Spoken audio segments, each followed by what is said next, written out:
Hello everyone, मैं ब्रजेश कुमार अपने YouTube channel GK by Brajesh पे आपका स्वागत करता हूं। दोस्तों, आपकी जीके जीएस जो एसएससी सीजीएल के लिए सीरीज चल रही थी, उसका सेट नंबर 15 है। तो ये जो जीके जीएस है, वो केवल एसएससी सीजीएल के लिए नहीं, साथ में एसएससी का कोई भी एग्जाम हो, जैसे सीपीओ एसआई आपका हो गया या फिर सीएचएसएल हो गया, सभी एग्जाम में, साथ में आपका जो यूपी का कोई एग्जाम हो रहा हो, खासकर यूपी पेट का, तो वहां पर भी काम आएंगे। लोअर पीसीएस में काम आएगा। देखिए, जैसे मान लीजिए great bath of Indus valley civilization discovered at which site, तो ये क्वेश्चन सभी जगहों पर पूछा जाएगा।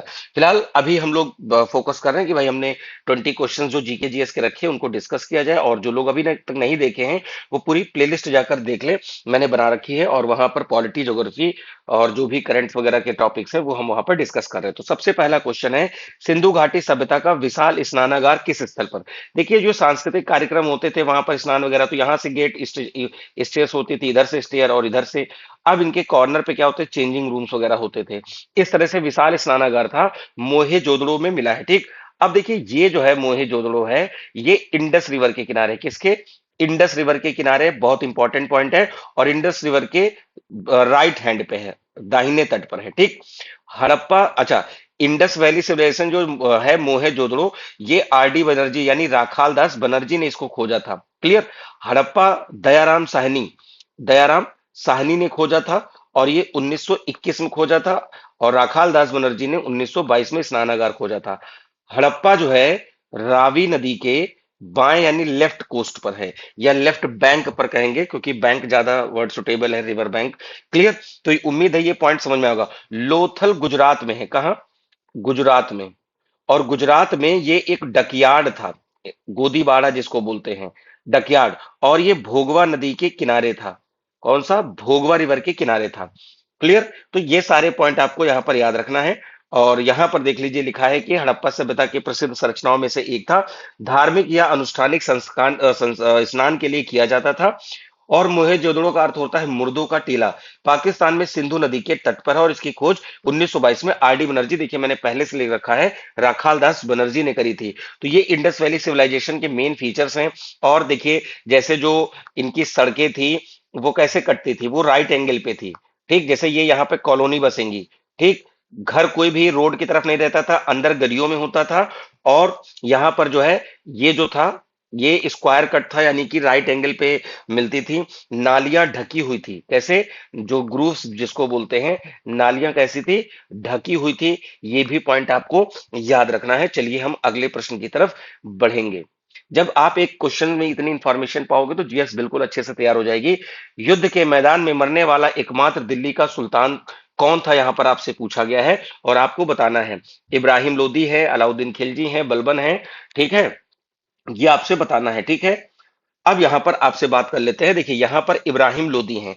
देखिए, होता क्या है कि 1526 में बाबर और इब्राहिम लोदी के बीच में पानीपत का प्रथम युद्ध होता है।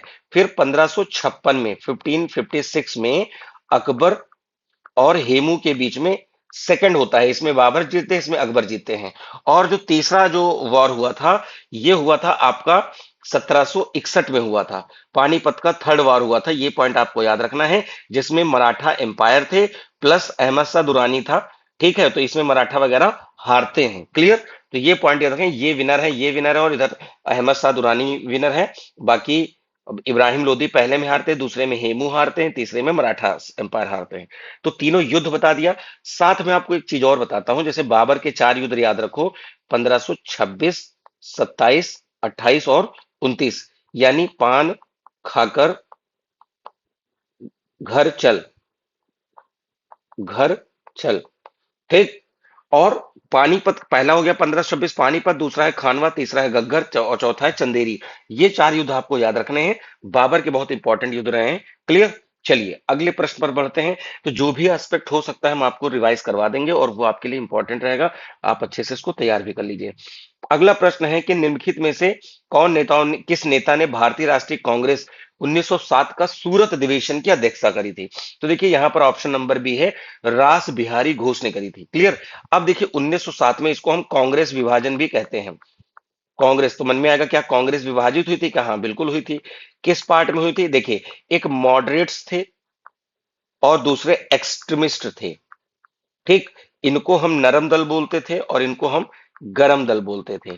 ठीक, अब नरम दल में जैसे मान लो, अच्छा उस समय साथ में तो गांधी जी तो थे नहीं, लेकिन नेहरू हुए, मोतीलाल नेहरू हुए, है ना, और कई अन्य लोग। अब लेकिन इसमें अगर हम बात करेंगे, लाल बाल पाल, लाल बाल और पाल, लाला लाजपत राय, बाल गंगाधर तिलक, विपिन चंद्र पाल, ये तीनों एक्सट्रीमिस्ट माने जाते थे, एकदम कट्टर टाइप के। क्लियर, ये पॉइंट याद रखना। अब अगर कांग्रेस से तो आप ऐसे भगत सिंह को नहीं रखोगे, लेकिन भगत सिंह भी इसी कैटेगरी में आ जाएंगे, क्योंकि वो थोड़ा सा गर्म खून के थे कि भाई नहीं, हमें इनसे लड़ के लेना है, कोई भीख नहीं मांगनी है, कोई एप्लीकेशन नहीं लिखना है, कोई इनसे रिक्वेस्ट नहीं करनी है। तो ये गर्म दल का तरीका था कि ये प्रार्थना और विनय अनुनय नहीं करते थे, सीधे कि भाई हम इनसे लड़के झगड़ेंगे और उनसे अपनी आजादी या पूर्ण स्वराज लेंगे। ठीक, that is all about the 1907 सूरत अधिवेशन, बहुत इंपॉर्टेंट है। बाद में 1916 में लखनऊ पैक्ट होता है, लखनऊ पैक्ट होता है, तो लखनऊ समझौते के तहत नरम दल गरम दल मिलते हैं, प्लस साथ में मुस्लिम लीग भी मिलती है, और फिर ये ब्रिटिश जो रूल थे यहाँ चल रहा था इंडिया में, उसके अगेंस्ट लड़ते हैं। ठीक है भाई, चलिए अगले प्रश्न पर हम बात करेंगे। अगला है 1919 में जब रॉलेट एक्ट पारित हुआ, तो भारत का वायसराय कौन था? देखिए, ये चेम्सफोर्ड थे। अब यहां पर बात करते हैं, जो चेम्सफोर्ड था 1916 से 1921 तक वायसराय के रूप में कार्यकाल किया, और उसने, इसमें प्रमुख घटनाएं थी Montagu Chelmsford, Rowlatt Act, Jallianwala Bagh और असहयोग आंदोलन। तो सबसे पहले बात करते हैं रॉलेट एक्ट। इसमें था कि अगर सरकार को शक होता है, ब्रिटिश गवर्नमेंट को यहां पर शक होता है, तो ये किसी को भी गिरफ्तार कर सकते थे। तो इसको बोला गया कि भैया बिना अपील, अब आप कहीं अपील नहीं करोगे, बिना दलील, यानी आपकी बात भी नहीं सुनी जाएगी, फिर बिना वकील, आप वकील भी नहीं कर सकते हो। ये था कि उस समय रॉलेट एक्ट था 1919 में जब पारित हुआ। ठीक, तो मॉन्टेग्यू चेम्सफोर्ड के समय हुआ था। आप कहोगे सर बीच में मॉन्टेग्यू कहां से आ गए, बता देता हूं। मॉन्टेग्यू चेम्सफोर्ड, इससे पहले 1909 का मार्ले मिंटो भी समझ लो आप, मार्ले मिंटो। तो देखिए, पहले वाले होते थे सचिव और दूसरे वाले होते थे वायसराय। तो मॉन्टेग्यू हो गए सचिव और चेम्सफोर्ड हो गए वायसराय। ठीक, वायसराय। और यहां पर पूछा भी गया है, ठीक है, चेम्सफोर्ड तो वायसराय हो गए, वायसराय ही क्वेश्चन पूछा गया था। तो अब ये होता क्या है कि 1909 में, ये देखिए 20-20 साल पे, 10-10 साल पे, पहले 20 साल का था, फिर बीच में 10 साल का हुआ, तो इस तरीके से सुधार आते थे। ठीक, और 1919 के बाद 1929 में फिर एक आयोग आना था। लेकिन होता क्या है कि 1927 में ही एक कमीशन बनता है, जिसको बोलते हैं साइमन कमीशन, और इंडिया में आता है 1928 में आएगा। फिर से बता रहा हूं, 1919 के जो ये मॉन्टेग्यू चेम्सफोर्ड था, इसी को रिव्यू करने के लिए 1927 में साइमन कमीशन बनता है, इंडिया में आता है 1928 में।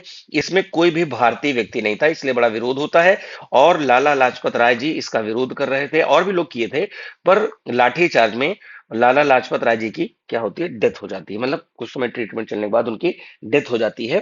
तो ये पॉइंट इतने यहां से इस क्वेश्चन से तैयार रखना है। फिर बात आती है जलियांवाला बाग। भाई 13 अप्रैल की बात है 1919 को, बैसाखी का त्योहार था। ठीक है, तो ये सब जलियांवाला बाग अमृतसर में गोल्डन टेम्पल से 500 मीटर की दूरी पर ही है, वहीं पर ये लोग क्या कर रहे थे, मीटिंग कर रहे थे।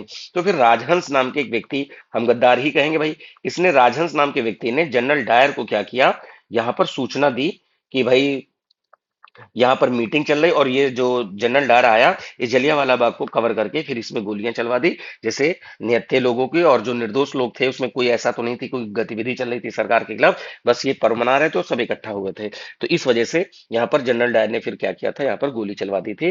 That is the Jallianwala Bagh कांड। ठीक, असहयोग आंदोलन 1 अगस्त 1921 को शुरू होता है। अनफॉर्चुनेट, उसी दिन बाल गंगाधर तिलक जी की डेथ भी हो जाती है, बाल गंगाधर तिलक जी की डेथ भी हो जाती है। ये पूरा एक क्वेश्चन से देखिए, कम से कम 20-25 क्वेश्चन आपके यहीं से बन जाएंगे, जितना मैंने बताया, अगर आप ध्यान से सुन रहे हो। ठीक है, और अगली वीडियो में मुझे इसमें, इसी वीडियो में कमेंट करिएगा कि अगर आप स्पीड मेंटेन नहीं कर पा रहे हैं, तो then I will explain little bit slowly. ठीक है, अभी तो फिलहाल मैं कोशिश कर रहा हूँ जिससे कि आपको ज्यादा से ज्यादा मैं डेटा कवर करा दूं। अगला है, भारतीय किस संविधान के किस अमेंडमेंट के द्वारा मतदान की आयु 21 से घटाकर 18 वर्ष कर दी गई? देखिए, पहले वोट डालने की आयु 21 वर्ष थी, बाद में क्या करी गई, 18 कर दी गई, और 18 करी गई थी 1989 में। ठीक, हालांकि बिल आया था 1988 में ही आया था, लेकिन लागू कब से हुआ था, 89 में, और उस समय राजीव गांधी जी प्रधानमंत्री थे। ठीक, ये भी याद रखना है आपको। तो ये अमेंडमेंट कौन था? 61 अमेंडमेंट था। 42वां वाला 1976 में होता है। इसको हम मिनी कॉन्स्टिट्यूशन के नाम से जानते हैं। मिनी कॉन्स्टिट्यूशन के नाम से जाते हैं। उसमें समाजवादी, पंथनिरपेक्ष और अखंडता शब्द जोड़े गए थे, अगर याद होगा। ठीक। 44 कॉन्स्टिट्यूशनल अमेंडमेंट आपको याद होना चाहिए। 44 कॉन्स्टिट्यूशनल अमेंडमेंट 1978 में हुआ था। ठीक। ये भी बहुत इंपॉर्टेंट है। फिर 73वां संविधान संशोधन 1992 93 में जो ये हुआ, ये था पंचायतों को लेकर। किसको लेकर? पंचायतों को लेकर। ठीक। तो वो 243 और तमाम आर्टिकल जुड़ेंगे, लेकिन क्या पंचायतों की गठन की कहीं और बात है? तो आर्टिकल 40 में भी है। ठीक है। That is DPSP part, directive principle of state policy. हालांकि पॉलिटी के जो वीडियो हमने करा रखे हैं, पॉलिटी सीरीज चल रही है, उसमें स्टेट मैंने शुरू कर दिया है। आप पूरा देख सकते हो, बहुत इंपॉर्टेंट आपके लिए होने वाला है। क्लियर है भाई? चलिए आगे बढ़ते हैं। अगला प्रश्न यहाँ पे है कि the idea of fundamental duties in the Indian constitution what borrowed from the which country? तो फंडामेंटल ड्यूटीज ली गई थी यूएसएसआर से ली गई थी। ठीक। जिसको हम रूस कहते हैं।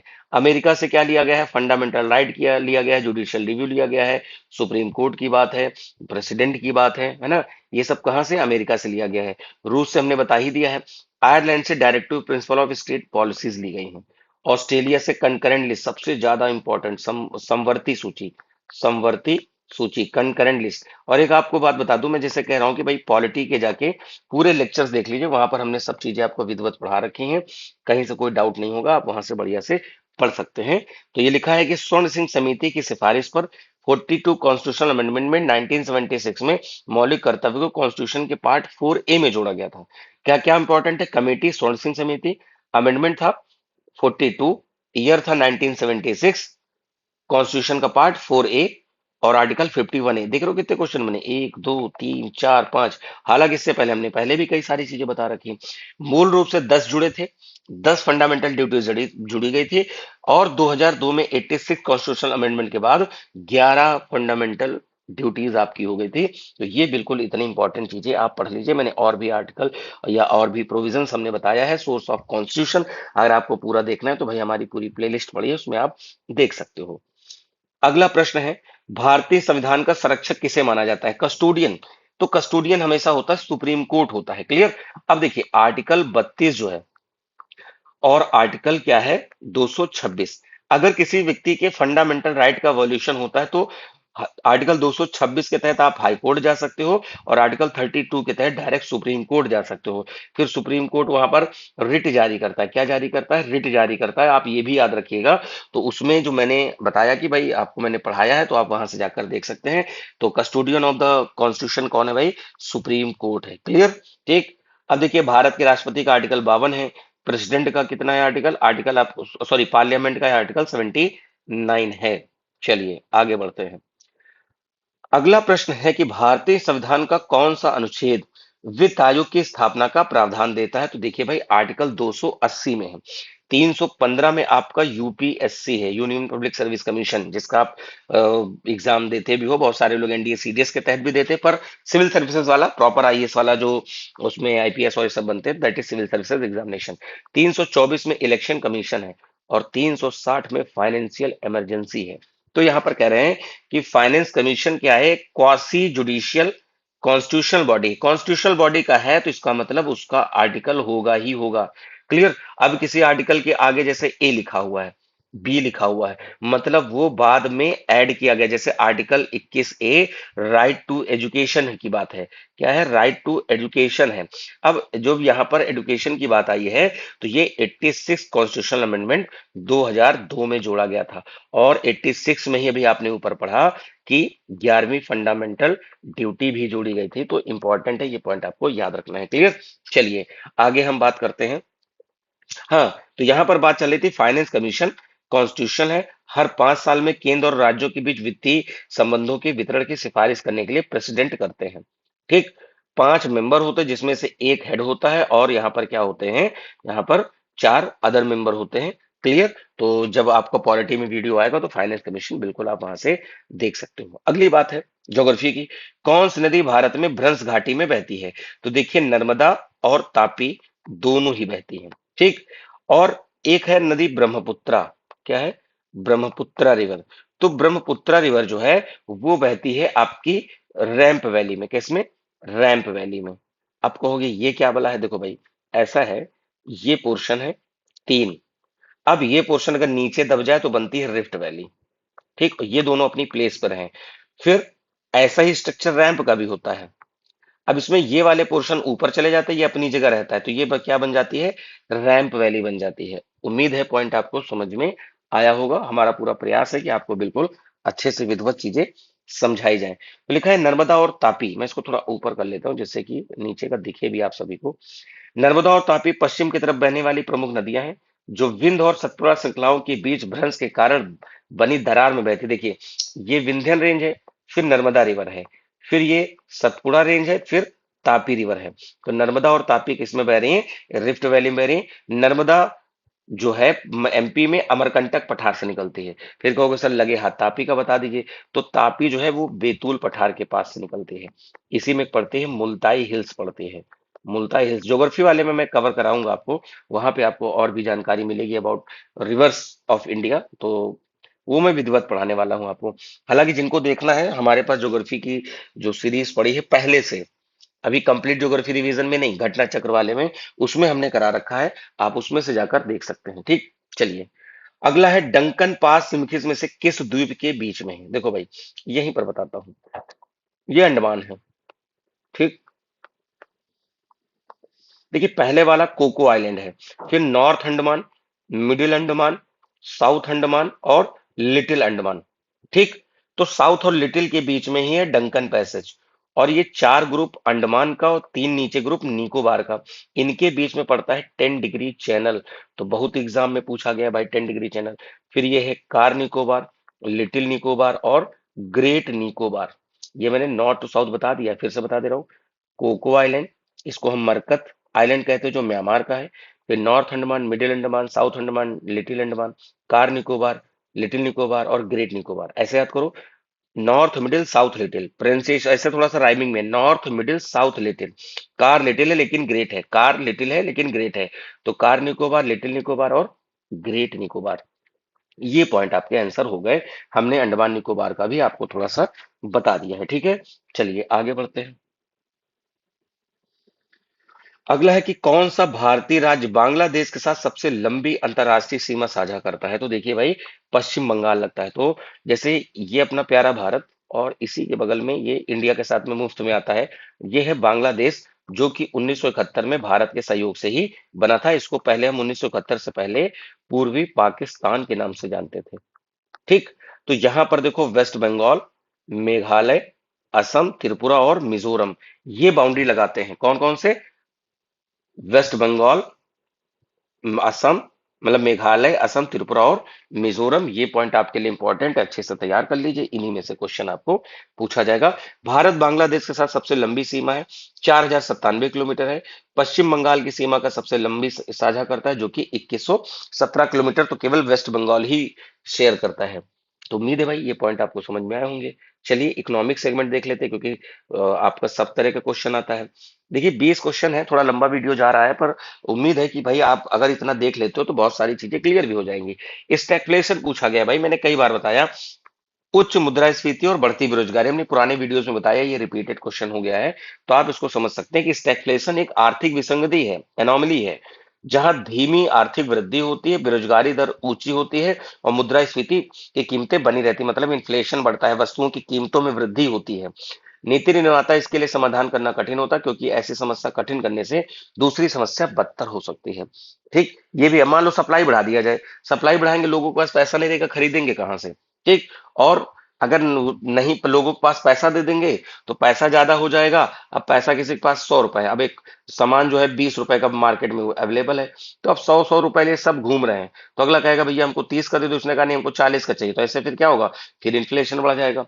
ठीक, सप्लाई भी एक लिमिटेड वे में करना चाहिए, सारी चीज डिमांड और सप्लाई का काम है यहाँ पर। अगला है नाबार्ड। ठीक, नाबार्ड यहाँ पर है national bank for agriculture and rural development, full form समझिए, फिर से बोलो, national bank for agriculture and rural development.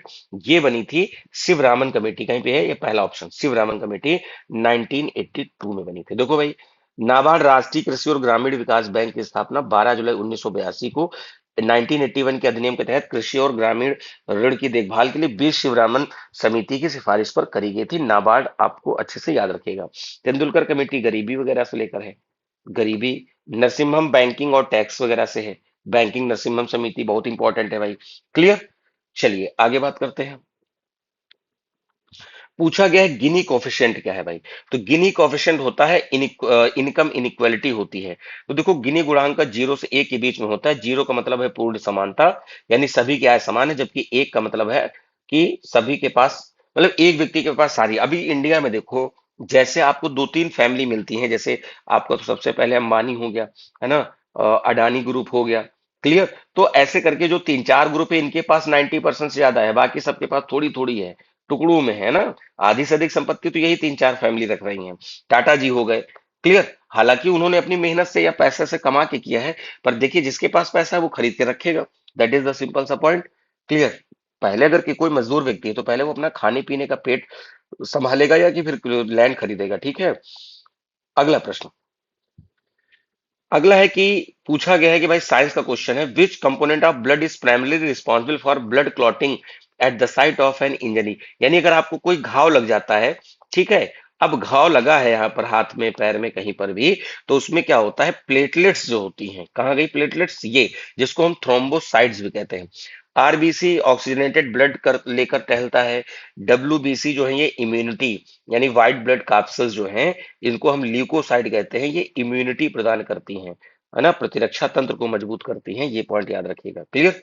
चलिए तो यहां पर मैं थोड़ा एक्सप्लेनेशन बता देता हूं। प्लेट्स क्लॉटिंग कारक जारी करते हैं जो फाइब्रोनेजन फाइब्रिनोजन के साथ क्रिया करके एक जाल बनाते हैं और रक्त स्राव रुक जाता है। विटामिन के और कैल्शियम आयन भी ब्लड क्लॉटिंग के लिए पोषक तत्व है। अगर पूछे कि भाई कौन से विटामिन, तो विटामिन के।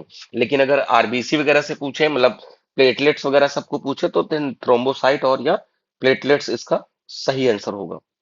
अगला है भाई, ऑप्टिकल फाइबर प्रकाशीय तंतु के कार्य करने का सिद्धांत क्या है भाई। तो टीआईआर टोटल इंटरनल रिफ्लेक्शन पे काम करता है। ये पॉइंट याद रखना। क्लियर।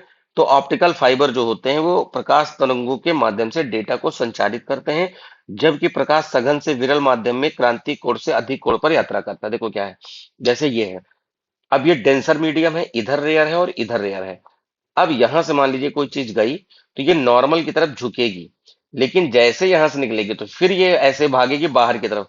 तो अब देखिए ये अगर हम सीधे खींच दो तो देखिए पैरेलल हो गई, है ना। तो ये है, तो यानी वहीं पर बताया जा रहा है कि क्रांति कोण से अधिक कोण में यात्रा करती हैं, तो विरल माध्यम में। तो देखिए ये क्या हो गया, मुड़ गई है। ये है, that is the refraction. Reflection वापस आ जाता है, स्कैटरिंग में चीजें फैल जाती हैं। फिर से बोल रहा हूँ, स्कैटरिंग में चीजें फैलती हैं, रिफ्लेक्शन में उसी मीडियम में वापस आ जाती है। ठीक। चींटी के डंक में एसिड बताइए। चींटी के डंक में होता है मेथनॉइक, या फिर इसको बोलते हैं फॉर्मिक एसिड। फॉर्म पे आपकी चींटियां बहुत होती हैं, ऐसे याद कर लो, फॉर्म पे क्या होती है, चींटियां बहुत अधिक होती हैं। चींटी काटती है तो त्वचा में फार्मिक अम्ल छोड़ती है, जिससे जलन होती है। बेकिंग सोडा को रगड़ने से इसे बेअसर किया जा सकता है। बेकिंग सोडा जिसे हम सोडियम बाई कार्बोनेट कहते हैं, सोडियम बाई कार्बोनेट कहते हैं। मैं पहले भी बता दिया हूं कि बाई घर में आएगी, खाना बनाएगी, तो उसी से बेकिंग बेक करेगी ना बाई, ऐसे याद कर लो। क्लियर। अगर केवल सोडियम कार्बोनेट होता, दैट इज वॉशिंग सोडा होता है वो। क्लियर। पूछ रहे हैं कि भाई सिंपल सी बात है, ध्वनि तरंग कहाँ करेगी भाई, सॉलिड में करती हैं। अब ये होती हैं longitudinal wave. What about longitudinal, मतलब व्हाट इज द लॉन्गिट्यूडनल, या इसके बारे में देखो पढ़े भाई, देखो सॉरी, लॉन्गिट्यूडनल कंप्रेस होती है, फिर रेयर होती है, फिर कंप्रेस होगी, फिर रेयर होगी, फिर कंप्रेस होगी, तो टू एंड फ्रो मोशन में चलती है। वहीं पर जो लाइट वेव होती है वो मीडियम के परपेंडिकुलर प्रोपेगेट करती है। ये हो गई वेवलेंथ, या फिर हम इसको वेवलेंथ कह सकते हैं। और ये जो होता है ये एम्पलीट्यूड या आयाम होता है। ये भी पॉइंट आप समझ लीजिए। क्लियर। और सॉलिड में स्पीड सबसे ज्यादा होगी, जैसे जैसे मीडियम घटेगा वैसे वैसे क्या होगा, स्पीड कम हो जाएगी। ठीक। चलिए अगला, 19वां। स्कर्वी रोग किससे होता है भाई, विटामिन सी से होता है। और इसका रासायनिक नाम है एस्कॉर्बिक एसिड नाम है। क्या नाम है, एस्कॉर्बिक एसिड नाम है। Clear. Vitamin C. Vitamin D जो आपका क्या है भैया, रिकेट्स वगैरह की बीमारी को रोकता है विटामिन डी। ठीक। ये बच्चों में हो जाता है, और बड़ों में क्या होता है, ऑस्टोमलेशिया हो जाता है। क्या होता है, ऑस्टोमलेशिया हो जाता है। मैंने विटामिन पे एक वीडियो, मतलब जीके जीएस में ही मैंने सारा रोग और वो सब बता रखा है, भैया जाके देख लो। क्लियर। विटामिन ए रेटिनॉल, आंखों के लिए रतौंधी वगैरह, है ना। B one thiamine, beriberi, thiamine. ठीक, देखिए इस पे ज्यादा मैं लिख नहीं पा रहा हूँ अभी फिलहाल। उम्मीद है कि बोल के जो बता रहा हूँ आपको वो भी आप सुन रहे होंगे, तो नोट्स प्रॉपर बना सकते हैं। बाकी इसका जो पीडीएफ है हमारे Telegram group GK by Brajesh sir पे मिल जाएगी, आप वहां से डाउनलोड करके और भी चीजें पढ़ सकते हैं। ठीक है, लेकिन आप देख रहे हो भाई, केवल क्वेश्चंस देख रहे हो, तो इस पे लिखी हुई चीजों से ज्यादा मैं कितना बता रहा हूँ। ठीक, तो इसलिए मैं कह रहा हूँ कि भाई क्लास जरूर देखो। अगला है भैया, रेडियो एक्टिविटी मापने की इकाई क्या है? बैकुरल है। हेनरी बैकुरल वगैरह इन लोगों ने खोज किया था। एम्पियर आपको पता है कि भाई काहे के लिए है? एम्पियर आपका करंट हो गया। ठीक है, पास्कल प्रेशर का हो गया, दाब का हो गया। ठीक है, टेस्ला मुझे देखना पड़ेगा, राइट नाउ मैं याद नहीं कर पा रहा हूँ। क्लियर? तो देखिए, रेडियो धर्मिता या रेडियो एक्टिविटी का बैकुरल है, जिसका नाम हेनरी बैकलेन के नाम पे रखा गया था। क्लियर? और इसकी इकाई क्यूरी है, क्यूरी। तो ये टोटल आपके 20 क्वेश्चन रहे, और पूरी कोशिश करिए कि आपको चीजें समझाई जाए। तो भाई जो लोग अभी तक चैनल को सब्सक्राइब नहीं किए हो, भैया एक भैया फूल सा फेंक के मारो जिसमें सब्सक्राइब हो जाए, जीके बाई ब्रजेश। ठीक, तो थोड़ा सा सहयोग करिए भाई, आप लोग बस जुड़े रहिए टेलीग्राम ग्रुप से। हमारा टेलीग्राम ग्रुप भी मिल जाएगा आपको, जीके बाई ब्रजेश सर नाम से। वहां पर पीडीएफ है, वीडियो की लिंक है, करंट अपडेट है, और भी तमाम चीजें वहां पर हम शेयर करते हैं। लिंक आपको डिस्क्रिप्शन में मिल जाएगी, जहां पर टेलीग्राम पर व्हाट्सएप और इंस्टा सभी की लिंक दी हुई है, जिससे आप जुड़ सकते हो। ठीक है, बाकी आप हमारे ज्योग्राफी, पॉलिटी, इनकी वीडियो देखते रहें। और साथ में हमने यूपी स्पेशल भी शुरू कर दिया है। यूपी स्पेशल अभी आप यूपी पेट का दोगे, यूपी पेट का एग्जाम देंगे, आप लोअर पीसीएस देंगे, अपर पीसीएस देंगे। ठीक है, तो सब जगहों पर ये सब काम आने वाला है। ठीक है, तो मिलते हैं अपने नए वीडियो में नई चीजों के साथ, तब तक